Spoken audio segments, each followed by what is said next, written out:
Welcome to a new episode of The Agenda. This month's edition has a new look and a new face. I'm excited to introduce my new co-host, Benjamin Elliott. Thanks, Whitney. I'm happy to be here. We've worked on a couple things together, and it's always been a great time, so I'm really happy you're here. Yeah, I'm also happy. Well, Ben, what do you say? Should we get started? Yep, let's take a look ahead.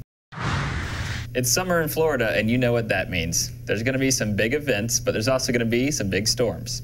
That's right, we're talking hurricane season, people, and what better way to prepare than to join us at the 12th Annual Hurricane Expo. Stop by and connect with some of the best businesses and emergency service providers on the Treasure Coast. The best part, the event's free. And that's not all. The city will also be giving away free t-shirts until they run out. If you're interested in being a sponsor or exhibitor for the expo, you can contact the city by phone or online at cityofpsl.com. This Memorial Day, join us at Veterans Memorial Park for a special service honoring those who gave the ultimate sacrifice. The United Veterans of Port St. Lucie will be providing a moving tribute to pay their respects. Limited seating is available at the park, so we suggest that you bring a lawn chair. The event is free and open to the public and will start promptly at 10 a.m. Well, when it comes to big summer events, they don't get any bigger than Freedom Fest. Happy 4th of July to you all. Happy 4th of July. This 4th of July, join in on the city's most popular event offered by the Parks and Rec Department. The celebration features live bands, food and refreshments, games, family activities, arts and crafts, and so much more. Make sure you stay till the end, though, because you don't want to miss out on one of the area's largest fireworks displays. In November, voters will be asked to decide on a half-cent sales tax.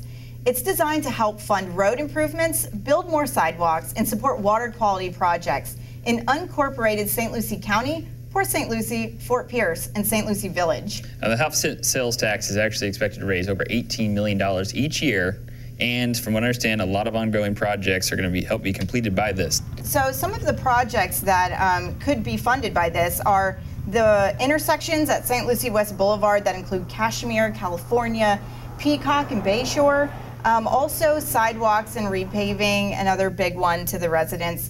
Because it's a sales tax and not a property tax, 15 to 20% of it will be contributed by visitors. So local residents do not have to carry the entire burden alone. Instead, everyone who uses our streets, sidewalks, and rivers will help pay for them. That is great. Every dollar stays here, and the tax won't even apply to some purchases such as groceries, gas, and medicine. The tax would expire after 10 years. To learn more about the tax, visit pslhalfcent.com. More than 80% of residents who participated in a statistically valid citizen survey rated Port St. Lucie as an excellent or good place to live, which is up 19% from those surveyed almost 10 years ago. Across the board, we saw tremendous gains. I mean, some 10, 20%, 10, 20% gains in our services. It also highlighted areas where we can continue to improve. So there were some areas of the survey where we were significantly lower in 2009. Now we might be similar. So and then of course, what we hear often is we want to be the excellent and set the standards. So this helps us chart our progress as we make these changes. Respondents' evaluations for the overall quality of life, neighborhoods, the city as a place to retire, raise children and live, and the overall appearance and image have each improved considerably since a baseline survey that was conducted in 2009. In May, City Manager Russ Blackburn gave a presentation to the Chamber, which detailed information regarding the city's direction, strategic plan, and future growth. This year we did several things that we've tried to really address the systems that we have to make sure that individuals and businesses can get through our process. We have to do a lot of different things to ensure that we have jobs available for our citizens, that they're good jobs, that the city government, and I know Howard feels the same, the county government are helpers in making that happen, not impediments. Chamber presentations happen every year. The best way to stay in the loop with the city manager is to subscribe to his bi-weekly report at cityofpsl.com/biweekly. If you are looking for evidence of growth, look no further. In April, PSL's building department accepted a record number of building permits. Almost 3,600 permit applications were accepted. That's over 800 more than in April of just last year. Oh, and by the way, the new monthly record was the highest number of building permits accepted in any month since May of 2006. That's almost 12 years. Well, in case you missed it, the Citizen Summit was not your ordinary public meeting. Residents walked through the community center and gave feedback at fun, interactive booths. We were both there, and I had a really good time. How about you? Yeah, definitely. Yeah. So besides learning about the city's strategic goals, residents were able to let City Council know which projects, topics, and issues their tax dollars were worth.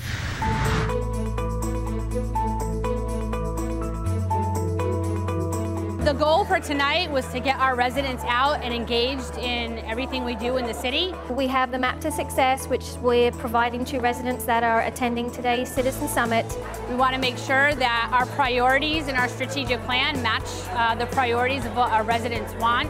We're asking them to spend their city bucks, which represents the taxpayer dollars, and we're asking them to prioritize what strategic goal is their high priority. Basically, we're learning that there are many people out there that had no idea of the services and programs and events that we offer. We're trying to figure out what it means for citizens, like what their vibrant neighborhood definition is. We have a board over there that they're check marking if they value sidewalks in their area, parks, neighborliness. Sidewalks is a big push. Currently we allocate about $1 million annually in our budget to do sidewalks.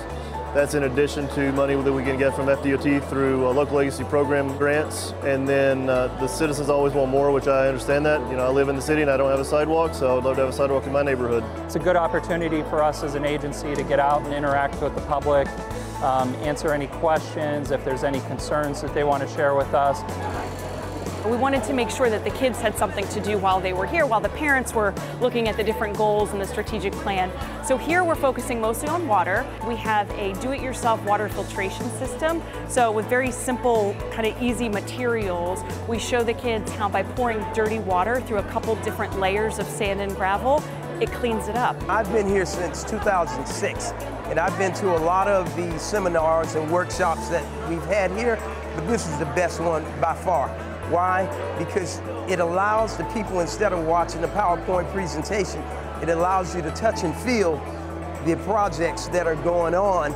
The Crossland project has been a long time coming. The community actually voted to have this project take place, and it finally is a reality, and we're starting to see it come together, and we can't wait to celebrate its opening. You know, in Port St. Lucie, we're not getting better by accident. We're working with you on a strategic plan that has a very straightforward vision.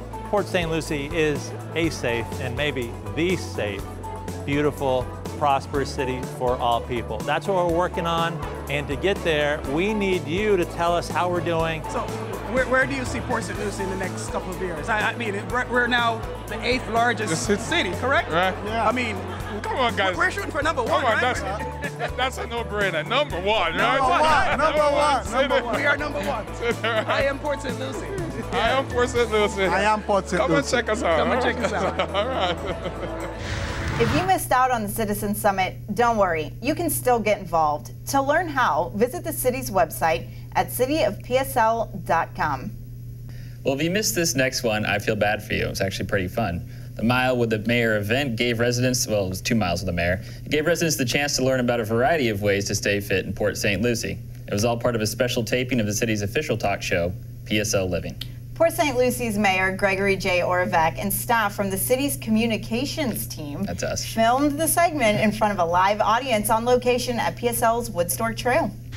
We are here. Really, the inspiration for this show was the Billion Step Challenge, which if you haven't heard about the Billion Step Challenge yet, we are going to talk about it right now. And I have Jennifer Harris here with us. She's from the Healthy St. Lucie Coalition. And we have a live audience here with us, which is a new thing. What? And they are all here to come walk a mile with the mayor and to learn about some really great fitness options and ways to stay in shape here in PSL. But a very good way to do that is to join the billion. I always want to say million. Million. You've already done $1 million yourself personally. I have. So I just dream checked. a bigger dream. Yep. 1 billion, Mr. Powers. There you go. 1 billion steps. So, Billion Step Challenge. Jennifer, can you tell us how it came about? So we were looking in 2015 at some of the rates of sedentary in our county among adults, and we found out that 30% of us adults in St. Lucie County were sedentary. and over 50% of us were not moving enough. We piloted a challenge with the American Public Health Association last year, doing a national challenge of 1 billion steps, and after that we said, hey, we want to challenge just in St. Lucie County and get our residents in St. Lucie County moving. So on January 1st this year, we launched a 1 billion step challenge to get people moving more. And we have a whole year to get people onboarded and moving with us in our county. So we're really excited about that. Being healthy, it's as simple as eating right and getting your exercise. In the city, we chose to partner with Healthy St. Lucie and our health department on the exercise side of the equation. Because even if you eat wrong or not ideal every once in a while, you can still get out there and burn it off. And you don't have to be in your own head worried about, oh, I didn't go to the gym, I didn't do this or that. That's all you got to do is walk. If you walk briskly, you get that heart rate up, you're going to live healthier. And that's what we want. We want you to be prosperous in Port St. Lucie, and that prosperity starts with being healthy. You can watch the full episode of Mile with the Mayor on PSL TV 20 or by visiting cityofpsl.com. Over 300 volunteers had the opportunity to give back to the community by cleaning up parks and neighborhoods during the city's annual Keep Port St. Lucie Beautiful Cleanup Day. Keep Port St. Lucie beautiful! Today's our annual cleanup day, and what we do is we ask the residents to come out and pick up litter to clean up the whole community and keep it clean. I'm having a great time. I've already met 2 great guys, and we actually drove down here because the bus was full, so there's a lot of people doing this, but we drove down and had a good conversation, and it's a great way to meet people and help the city at the same time. It helped you realize how much trash there actually is and the littering and everything. Last year we had 300 and we picked up 1,400 pounds of litter, so that goes to show you how important it is. This year I'm sure we will be at least 300, and it's great. With them coming out, we filled up our buses, and then from there people still went to the park locations and then went out into the neighborhood. I wasn't expecting to see that many people here, and the turnout I saw was awesome, that so many people care about the city. I think it was really great to see that many people out here to come support their communities and actually care that much about the city, that they'll come out and pick up garbage on their day off. You know, how great is that? I fully believe that you have to put something out, you know, volunteer and give a little to get something back. And we get in return is a beautiful city. We've had breakfast this morning, and we're having lunch now and all kinds of festivities. As you can see, they're all enjoying themselves, socializing. We want that, you know, bring the community together. That's what this is really all about. Doesn't matter your background, doesn't matter, you know, your social economic position. It's just about helping and understanding that we should be not just together as a city, but united as a city. Any way that we can come together and bring the community together and make it fun and enjoyable and to see how easy it is, that's what we're looking to do, and hopefully that's what we've done today. And I'm here to clean up today. You know why? Because I love to keep Port St. Lucie beautiful. Thank you. Don't worry if you missed it this year. KPSLB holds many events year-round to help keep our city clean and beautiful. Don't forget to mark your calendar for some of these exciting opportunities coming up. Parents, if your kid enjoys playing basketball and eating pizza, yeah, that's right. Listen up, you simply can't go wrong with one of the many pizza jams. The lock-in program at Minsky Gym is a great time, and there's no need to RSVP. Just show up and register at the door. Your children can meet enchanting princesses at this magical event for all ages. The Princess Tea Party features singing, dancing, princess meet and greets, dress up, and pretend tea sets. A new princess comes every first Wednesday of the month, so you can make this a regular event. Come put on your dancing shoes and enjoy one of our special needs themed dances. These dances are held at the Port St. Lucie Community Center and are for special needs guests and their caregivers to have a fun themed night of dancing. And finally, on this edition of The Agenda, it's time for our Employee Spotlight. Or in this case, employees.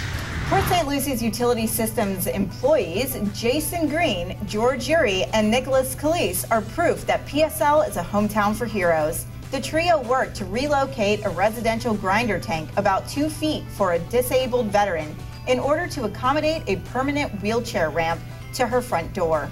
Now that the grinder's out of the way, the VA can install the permanent ramp. Thanks to Jason, George, and Nicholas for providing exceptional customer service. Don't forget to follow the city on Facebook, Twitter, Instagram, and Nextdoor.